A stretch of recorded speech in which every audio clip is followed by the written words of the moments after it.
is the very beginning of my acquaintance with Claudia. And she was kind enough to solicit her father to take a day off of work, and another gentleman who was a specialist in this phase of Italian history, the Italian participation in the war.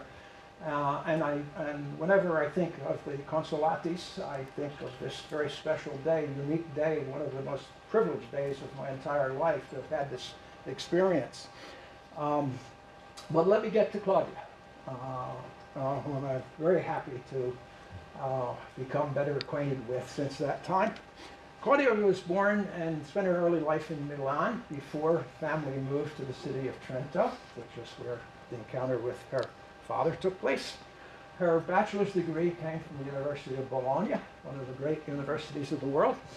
Later she came to the States to take a master's degree and a PhD at the University of Pennsylvania. She has been in recent years a visiting professor and acting director of the Film and Media Studies program at the University of the Arts, as well as continuing to teach in the Italian Studies and Cinema Studies program at the University of Pennsylvania, which is where our contact came. When I retired from Villanova, I spent some time teaching at Penn in the Italian Studies program, and this is where we came together. She has produced a wide range of publications, a staggering range of publications for a young scholar, I think, with 2 books in preparation, which I think I'll, of course, leave it for her to tell us a little bit more about where her scholarship is heading. Her focus has been on the body and spirituality, and meaning in general, in films and other forms of media, with kind of a sensitivity to feminism in film.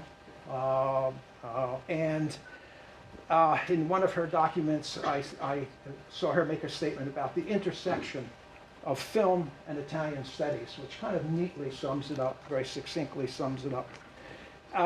And a reference to her own PhD dissertation in which she referred a phrase that I don't think I could use and get away with. I'd be in hot water, but she could use it.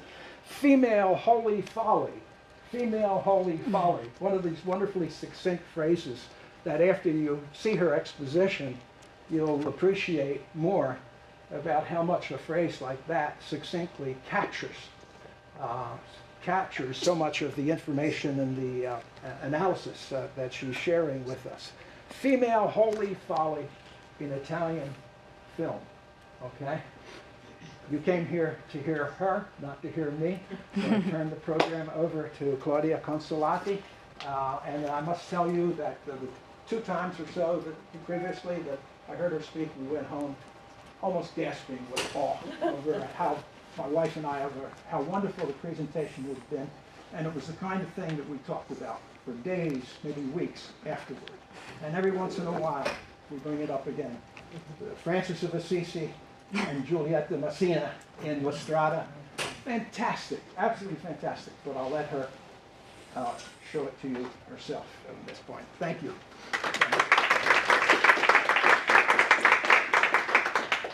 Thank you all for being here. It's truly an honor for me to speak in front of you. Thank you, Robert, for the wonderful introduction. Like, the stakes are pretty high for me. Now, thank you, Regina, for organizing everything, and thank you to the Mannella family for putting together and sponsoring this wonderful, wonderful lecture series. Again, it's truly an honor for me to be here. So when I set out to study madwomen in Italian film a couple of years ago, I didn't realize there would be so many, and so many different kinds. For this reason, I decided to focus on one particular type that I noticed kept popping up in post-war Italian cinema between 1948 and 1968, and then surprisingly and interestingly in more recent years.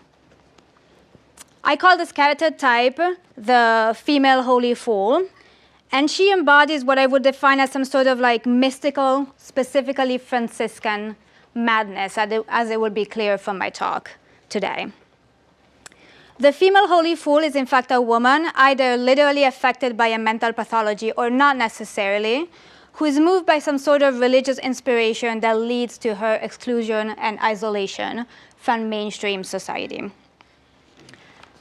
She first appears as Nannina, the mentally ill yet spiritually enlightened shepherdess played by Anna Magnani in Roberto Rossellini's The Miracle.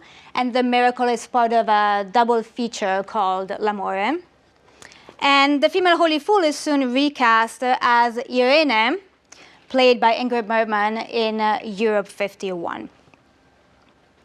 In 1954 and 1957, respectively, Federico Fellini picks up Female Holy Folly for the characters of Gelsomina and Cabiria in La Strada and Knights of Cabiria.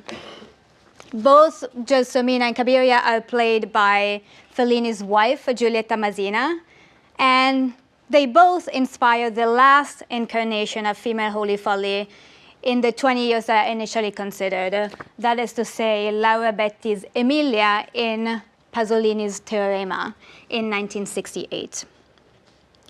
Today I'm going to focus specifically on Fellini's La Strada, with a few references to Knights of Cabiria as well.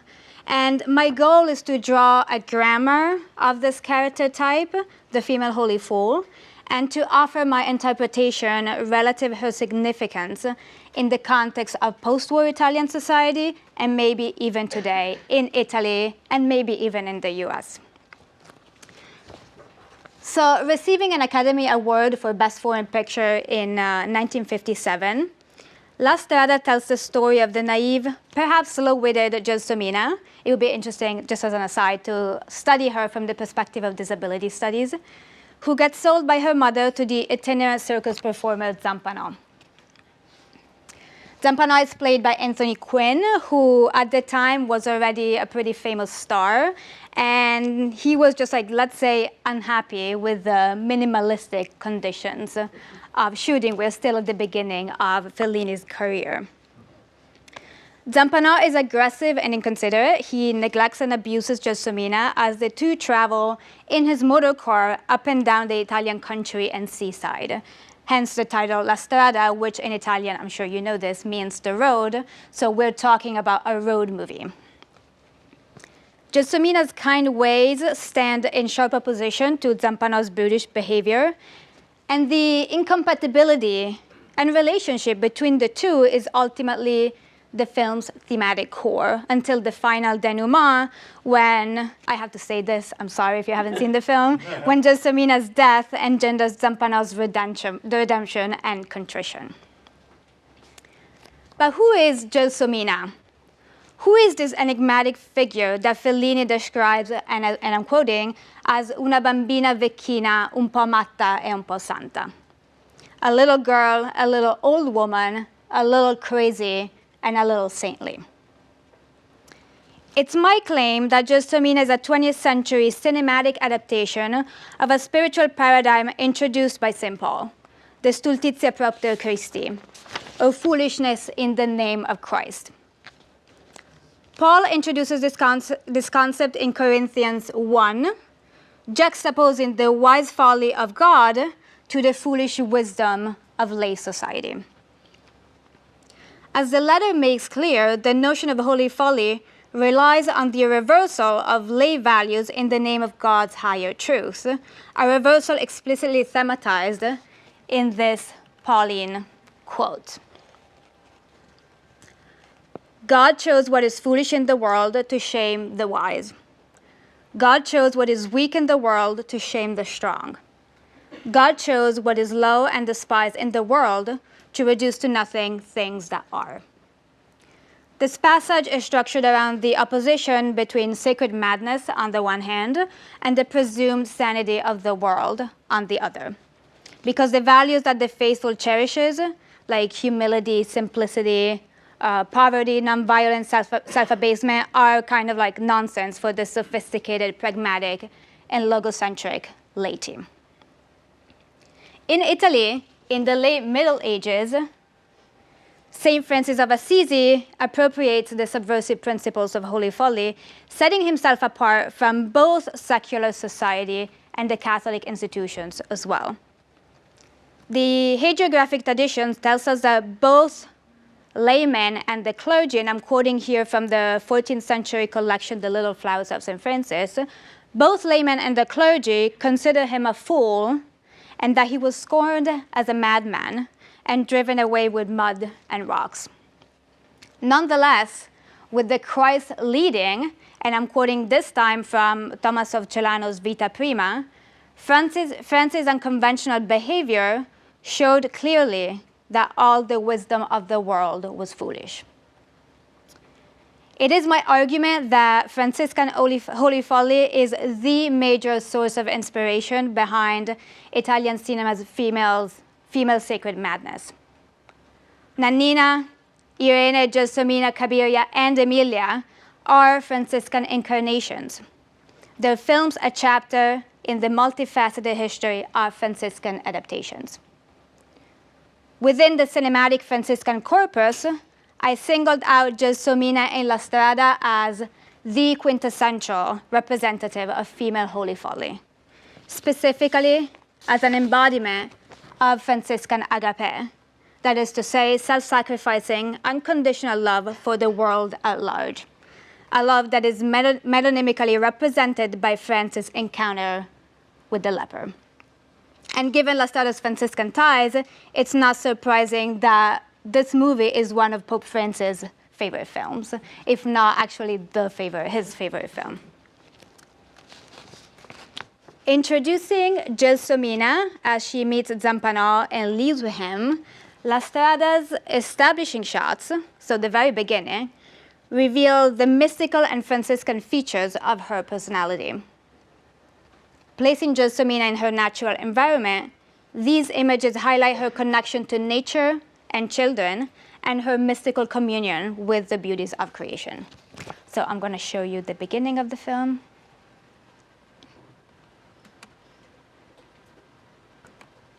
I can.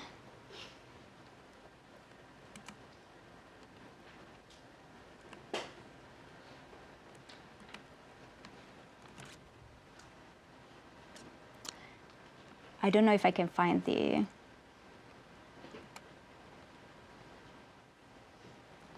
start button. Yeah. How do you play this? Is that maybe does that? Oh, here, yeah. There you go. Yeah.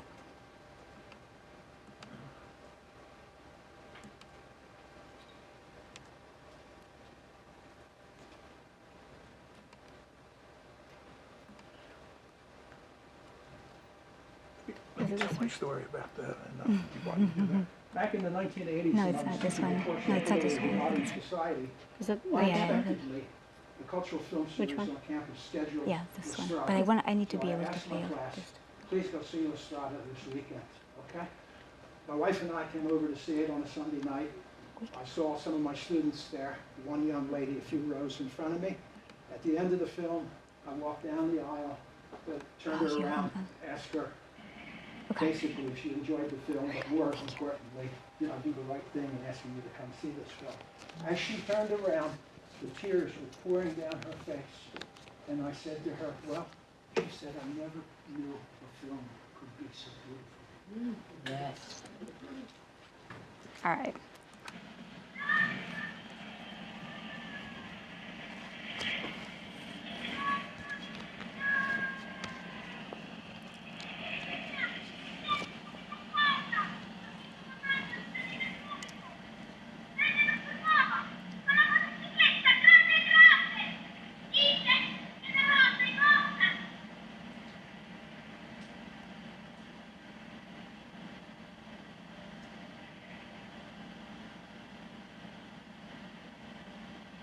Gelsomina, ti ricordi Zampanò che prenderò? Povero figlio, non vedrò nemmeno dove l'hanno sotterrato. È morto, poverino, è morta. Era così bella, così brava, sapeva fare tutto. Vedete Zampanò quanto ci somiglia quest'altra figlia mia. Questa è Gelsomina. Oh, come siamo disgraziati. Io Zampanò, ve l'ho detto, Questa non è come la Rosa, questa poverina è tanto buona e fa quello che uno le dice, però l'ho venuta su un po' strana. Mo se mangio tutti i giorni, cambia anche di testa. Ci vuoi andare con Zampanò al posto di Rosa? Ti fa un mestiere anche a te, guadagni dei soldi e qui in casa è una bocca di nero da sfamare. Gelsomino, Zampanò è buono, sai, ti tratta bene, ti porta in giro per il mondo, canti, balli e poi vedi cosa mi ha dato Gelsomina? Mi ha dato 10.000 lire, guarda che ne ho qui, 10.000 lire, così possiamo fare restare il tempo queste creature non Oh, ma perché ci ha lasciato nostro padre? Gelsomina mia, tu sei già grande, un lavoro non l'hai mai fatto. Non è mica colpa tua, poverino, se non sei come le altre ragazze. Non vuoi aiutare un po' la tua mamma e voi le insegnerete il mestiere, vero? No. Faccio imparare perfino ai cani. Ehi, bambini, andate a comprare 1 chilo di salame, mezzo chilo di formaggio e 2 fiaschi di vino. Sono fatto così. Tenete. Grazie, famiglia. Dove vai? Vieni qui, Gelsomina. Ma perché fai così? Gelsomina!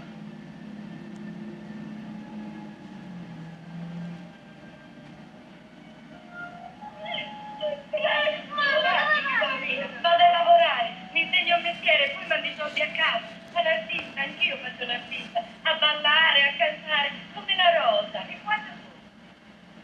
Quando torno? No, non andare, figlia mia, la mia creatura.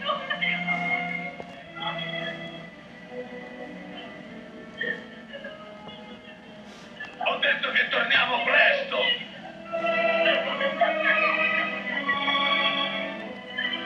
Partenza, la tua roba, Gelsomina, il tuo giorno. Salta dentro!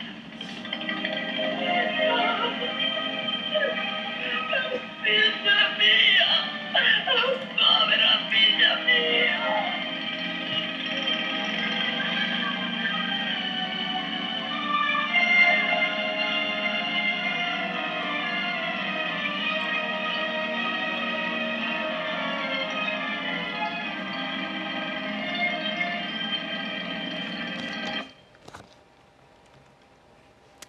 So in the beginning sequence, the mise-en-scène situates Mazina's figure by her element, the sea, among flimsy maritime shrubs that she carries on her back, blending in with her surroundings, while the bright, even lighting conveys a sense of spiritual wholeness. Her correlation to nature is explicitly signaled by her very name, Gelsomina, which in Italian means jasmine, a plant whose white flowers recall her naivete and spiritual purity. It is significant that Gelsomina is the first word uttered in the film. It baptizes her character, calling attention to what we can say is or what I like to say is the polyvalent nature of her subjectivity. Given her name, it comes as no surprise that throughout La Strada, we always see Mazina's character interacting with plants and animals. And other characters compare her to, in order, a dog, like Zampanò does here, a donkey, an artichoke, and even an apparently insignificant but ultimately meaningful pebble.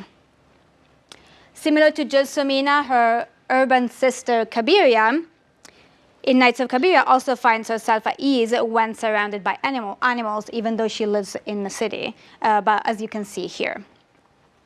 Gelsomina's jasmine-like innocence, spontaneously trustful attitude, and direct, unsophisticated intelligence set her apart from the norms of the adult world.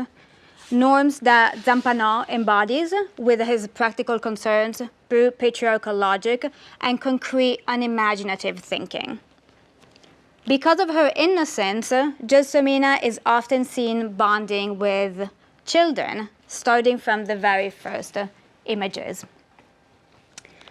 As the film opens, a group of children, most likely her brothers and sisters, they're called the bimbette in the original script, approach her to let her know that Zampana has arrived. And Fellini describes Zampana as, and I'm quoting, a dark and massive shadow. As Gelsomina runs away in the distance in the direction of her mother's house, she becomes visually indistinguishable right there from her younger siblings. And this shot recalls the collective gatherings of Franciscan brothers in Rossellini's Franciscan biopic, The Flowers of St. Francis, which came out only a few years before La Strada in 1950. Stylistically, at the very beginning, Fellini translates Gelsomina's humble and straightforward existential disposition by privileging stillness over most sophisticated cinematic syntaxes, as the camera does not move until Gelsomina is about to leave with Zampana. Evoking the crystalline succession of images in the fresco cycles of medieval basilicas, La Strada's initial stillness is interrupted by Zampana's arrival. As the little woman approaches the motor car, a slight right pan follows her movement, while once she jumps into the back of the vehicle, a subjective reverse tracking shot from her point of view shows her house and siblings vanishing in the distance. So we see movement here, and this is the succession of shots with the cross-cutting between Gelsomina and what she sees. So again, we're in subjective point of view here. Gelsomina's creature closest to nature and empathic relationship with infants align her character with Franciscan devotion. One must only recall that in his most famous laude, the Canticle of the Sun, St. Francis thanks God for his brothers and sisters, the sun, the moon, the stars, the wind, water, fire, earth, and even death. Furthermore, it is well known that two of the most popular episodes of his life are the taming of the Gubbio wolf and the Sermon to the Birds. An episode, the latter, the Sermon to the Birds, that Rossellini includes in The Flowers of St. Francis, and that Rossellini hints at in another female Holy Folly film, The Miracle. And Fellini, by the way, collaborated to The Miracle as co-screenwriter and also as lead male actor. He had bleached hair in that role for some reason, but yeah, not his most popular performance, I guess. Francis' piety is also characterized by a joyful, childlike, and playful spiritual disposition, a trademark of Franciscan holy folly.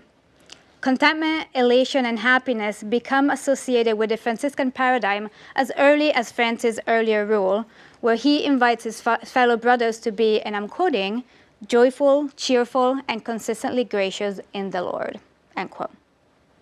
This disposition earned him the name or nickname of God's jester, which Rossellini borrows for The Flowers of St. Francis. The Flowers of St. Francis is the English name. The original Italian title is Francesco Giullari di Dio, so God's jester. In La Strada, the early Franciscan spirit of Laetitia, Jucunditas, and Hilaritas, of playfulness, as well as poverty-induced freedom and happiness, comes to life through Fellini's love for the circus. Gelsomina and Zampana are itinerant circus performers. What has been called by critic Fellini's Circo Sofia, almost paradoxically, which is one of the La Strada's most important subtexts. A short non-narrative sequence showing the natural-born clown and Giullari di Dio Gelsomina taking a morning stroll while Zampana is asleep encapsulates the mystical, fluid, and polymorphous qualities of her being, while also confirming her special closeness to nature and children.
As you've seen, as soon as Gelsomina sets out, a cheery schoolgirl magically appears from behind Zampano's motor car, accompanying Mazzina's character in her ramblings.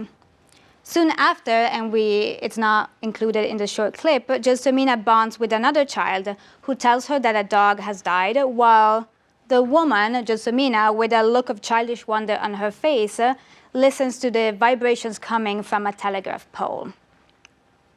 Gelsomina's empathic relationship to the natural world is established when she and the little girl run into a flimsy tree by the side of the road. Much to the girl's delight, Gelsomina approaches the tree and replicates its crooked shape with her own body. And if you're into yoga, I like to say that this is Gelsomina's own version of the tree pose. A paradigm of intermediality and interdisciplinarity, this image brings to life the Franciscan principle of imitatio and demonstrates Gelsomina's openness to her material and immaterial surroundings. In other words, it showcases what I call her mystical self, that is her desire for communication and communion with all beings. And this brings us back to the Franciscan notion of agape. Indeed, Gelsomina communicates with the world around her via imitation and emulation, imitating both plants and animals, men and women, from Zampano's gestures to the gait of a nun that she encounters along the way. Particularly touching is, in this respect, an episode portraying Gelsomina's encounter with a mad ox, which this episode appears in the original screenplay but is then left out from the final cut of the film. In the screenplay, the ox's owner explains that every night the animal shakes all over out of fear because he sees ghosts. And upon hearing the owner's words, Gelsomina compassionately observes the ox, instinctively imitating the animal's facial expressions and exchanging with him a few moving words. Going back to the initial sequence, at the level of film language, we can say that the initial sequence's positioning of Gelsomina within the frame reveals once again her mystical communion with her natural environment.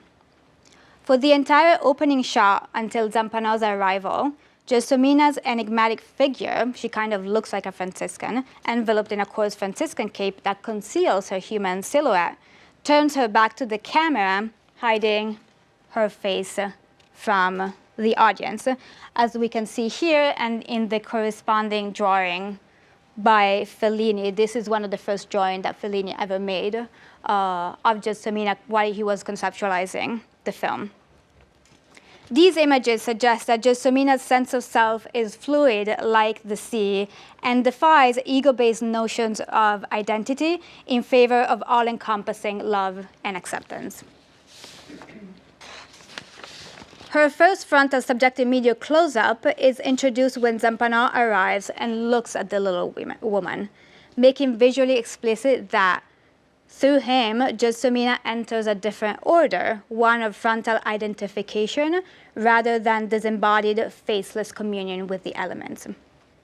The transition from Gelsomina's mystical, wholesome bliss to Zampano's egotistic universe occurs when, before jumping on his motor car, Mazzina's character bids farewell to the sea. As you can see here, neither faceless nor frontal, she is instead shown in profile as she contemplates one last time the boundless immensity of her native environment. Following Fellini's lead, I believe one must place the opposition between Gelsomina's and Zampano's modus vivendi within the context of 1950s Italy, a country that is on the verge of the economic miracle. Introducing proto-capitalistic elements such as money and work into Gelsomina's pre-modern and communitarian universe, Zampano comes to embody what Fellini calls the monadism, individualism, and solitude of post-war Italy's modernity. Contrary to him, Gelsomina, and with her, I argue, all of post-war Italian cinema's female holy fools, signify positive Franciscan values, such as humility, unbound acceptance and solidarity met at offsetting and redeeming the desacralizing and dehumanizing forces of Americanization and capitalism. So against the infamous film critic Guido Aristarco and the other Marxist film critics of Cinema Nuovo, who, when La Strada came out, saw it as a betrayal of neorealism, I read Fellini's film as continuing neorealism's agenda of national, social, and political and moral palingenesis. The congruence between La Strada and neorealism is best encapsulated in the striking similarities between Gelsomina's goodbye reverse tracking shot, which you've seen before, but I'm showing again here. So again, this is a subjective point of view from her perspective, looking at this from the back of the truck. So the similarity between this tracking shot and the Scena Madre, the mother scene of Italian cinema, that is to say Pina's death in Rome Open City, a film to which Fellini worked as a co-screenwriter, and which significantly is one of Pope Francis' other favorite film. So in the same way as Rome Open City showcases and promotes a collective anti-fascist ethos on which to found a regenerated Italian society, so does post-war Italian cinema's female divine madness. It becomes a springboard from which to configure a new sense of national identity. As such, Italian cinema's female sacred madness is imagined as both a response to the disruption brought about by World War II and as an antidote to what has been called the fundamental trauma of modernization that scholars of Italian cinema see afflicting Italian filmmakers in the 60s and 70s, but that I claim is already felt in the late 40s and 50s. To take this interpretation even further, I'm inspired by Italian feminist philosopher Luisa Muraro and by Fellini's own statements to argue that Gelsomina and her fellow holy fools carry an even broader political significance, becoming means to devise a redemptive feminine socialism based on mystical love, Franciscan agape, and genuine human connections.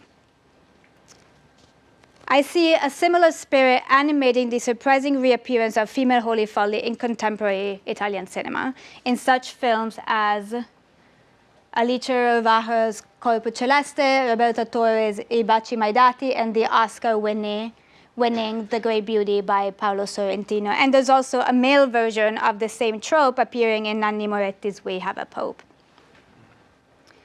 These contemporary cinematic female holy fools present both mystical and Franciscan features, and are thus surprisingly similar to the ones introduced by Rossellini, Fellini, and Pasolini. In my view, the renaissance of this character type is motivated by the appearance of similar socio-political trends in the 2 decades following World War II and in the first 2 decades of the 21st century, in particular in terms of the spiritual crisis of the Italian national ethos and the neo-fascistic agendas of sections of the political class. The connection between female holy folly and specifically Gelsomina in La Strada on the one hand and our contemporary socio-political situation on the other is not so far-fetched, given that in this film, in La Strada, the Franciscan discourse of holy folly overflows the boundaries of the text itself, carrying meta-cinematic resonance. At the end of La Strada, Gelsomina is physically dead, but she survives in spirit, specifically in the form of music. Having killed his fellow circus performer and sworn enemy Il Matto, Zampano abandons Gelsomina to her destiny because he's afraid that she will give him away.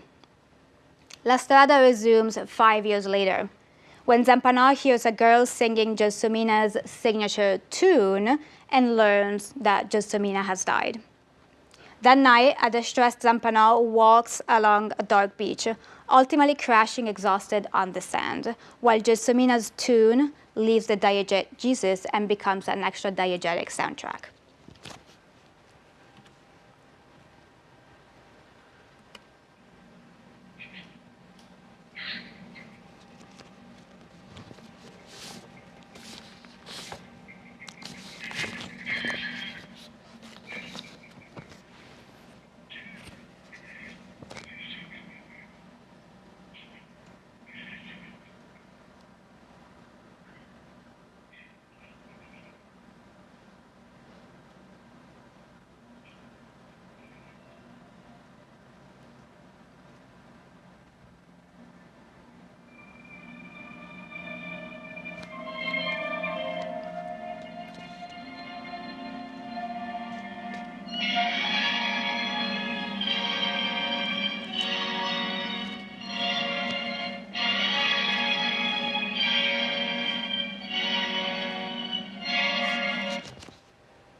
Analogous images seal the end of Nights of Cabiria as well as my talk.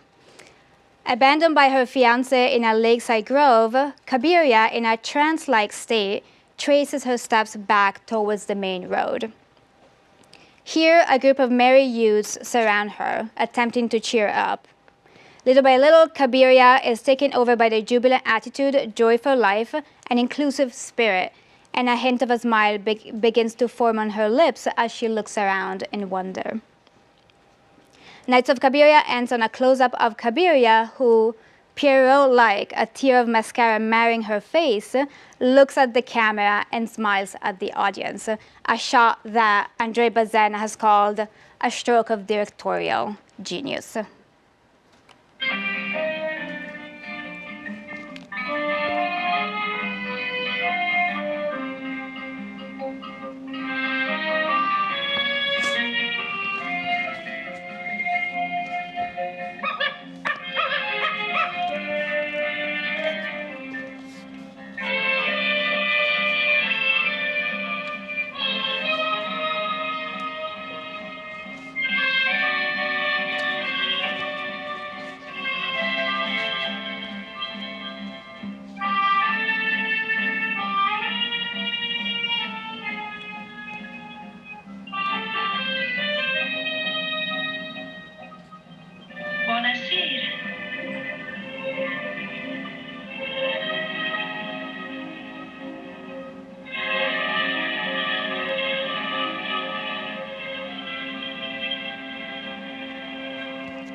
Collapsing the boundaries between the diegetic and the extra-diegetic, even subverting the cinematic dogma by breaking the fourth wall, the end of both La Strada and Nights of Cabiria established the bond between the film text and its viewers.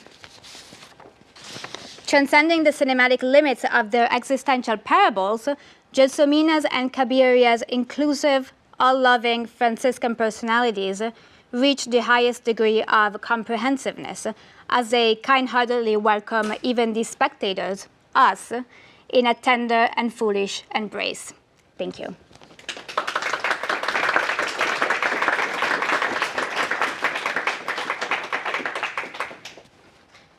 So I believe there is time for questions, so I'm here as well. Thank you for a wonderful presentation. There is one question I have regarding the fact that you're describing female, specifically female fools. But you're not addressing in your paper, or correct me if I'm wrong, the gender dimension of their foolishness. Why women? Why not male fools? And what is added or perhaps taken away from the fact that they are women? Mm-hmm. What I would say in general is that holy folly is a feminine principle because it represents the opposite of the masculine paradigm of the lay world. So by making these characters female, in a way they make explicit this principle of otherness.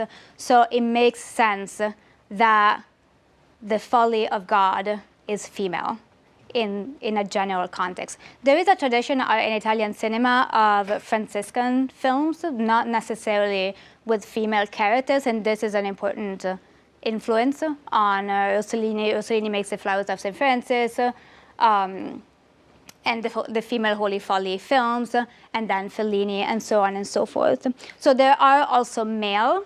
I think what's specifically female in this, maybe not so much in Fellini, but in Rossellini we see female Holy Folly as a paradigm of motherhood and mothering the world.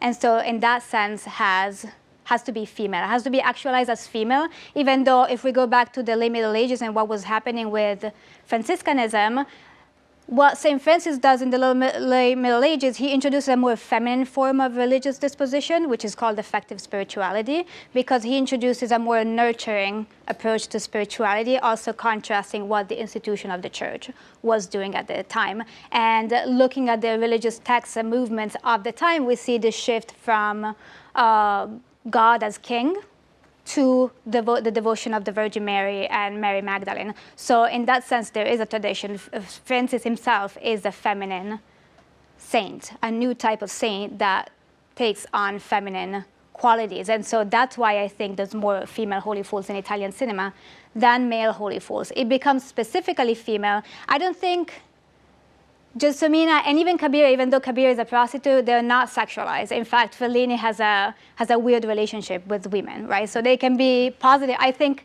they can be positive female figures specifically because they're not sexual and sexualized in this context.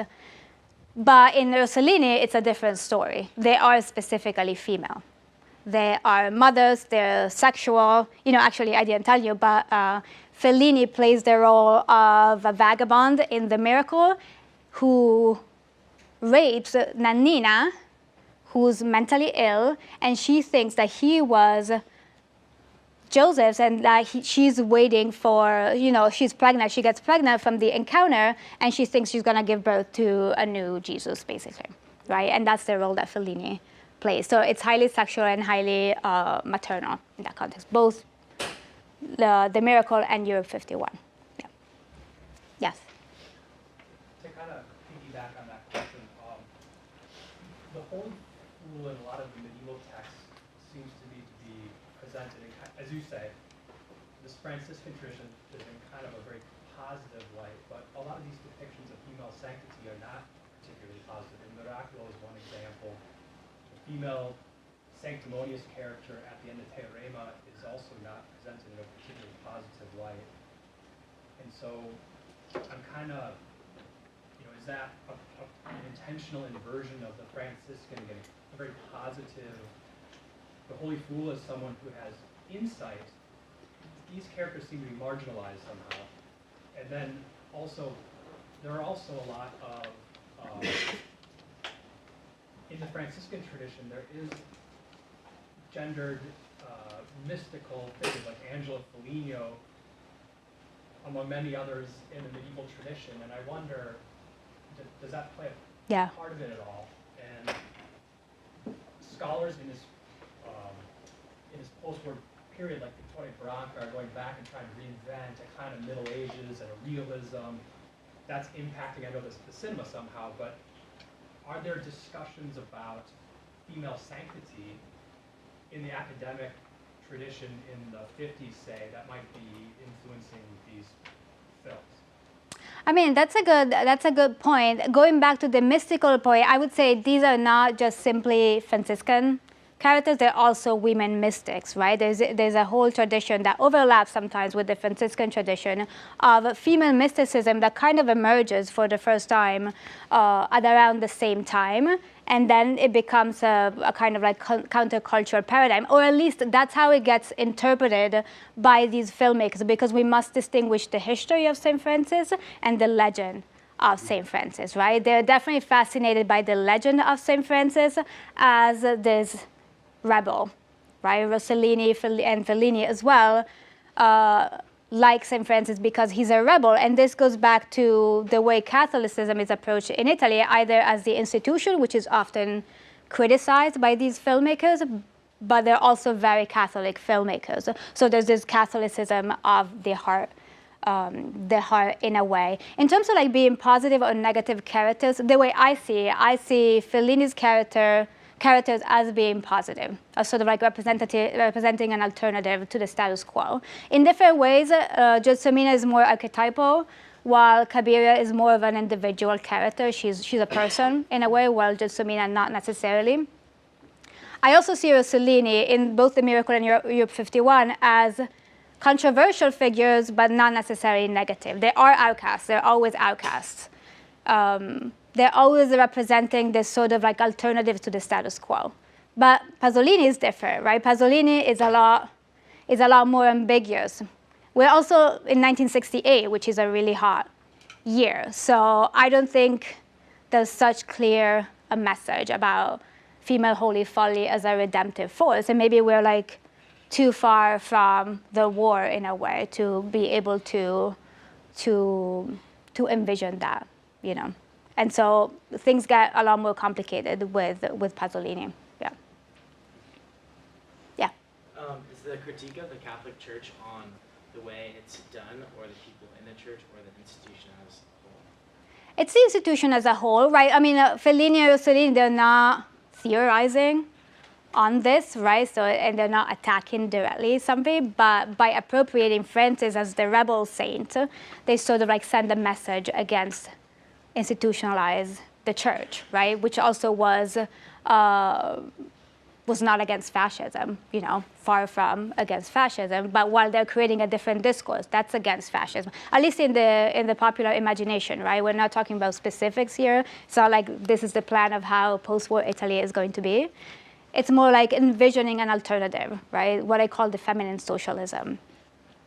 But yeah, I think this is an important distinction for Italian studies in general, distinguishing between the church as an institution and the Catholicism of the heart that a lot of the artists and filmmakers kind of like espouse. Yeah. I'm thinking of Roberto Benigni and the fool character in, I don't remember the name of it. Yeah, La Vita Bella. Could you make a comparison of because I would say there was a certain holiness or something to that character as well, not a woman. Yeah, I think, you know, the fool is a character, an archetypal character in a way in many traditions, not just in cinema. But I do definitely see a connection between Benigni and his filmmaking, his artistry and his cinematography and all of that, and Fellini specifically. I think there is a connection. There is this playfulness, right? Even in dramatic context, as you would say here, or in La Vita Bella, very dramatic context, but there's always this strive toward playfulness and the Circo Sophia, you know, the circus. So I do think that there can be a connection there for sure.